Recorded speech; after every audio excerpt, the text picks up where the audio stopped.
আব্বা কিরে খালা লিখা ওই যে তারা কি খাইতেছে?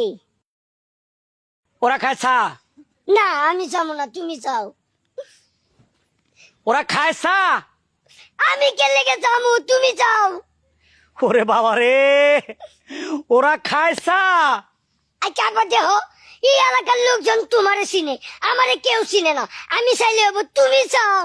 এলে তোরা আনতে চাইছিলাম না, এ তোর মা আবরটারে লগে আমার লগে দিছে। এখন কথা কিছু বুঝতেছে না, আমি বারবার কইতেছি ওরা খায় চা। আমি যাইতে পারবো না, তুমি যাও।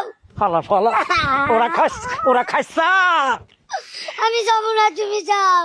মাথা খারাপ হয়ে গেছে আর কবার কমো। আরে বাবা রে, ওরা যেটা খাইতেছে ওটা চা। না আমি চাইতে পারবো না, তুমি যাও। কিরে তুমি যাও, আমি যাবো না। তোরা কি বান্দরে কামড় দিছে লাফাসকা? তো তুমি কাউকে আমি চাইতাম, তুমি চাও। তুমি চাইলে কি শরম করে? হ্যাঁ নাকি মানুষ তোমারে মারবো? আরে এটা তো এই বিষয় নয়, এটা তো অন্য বিষয়। ওলাটা মাথায় নেয় না কথাটা।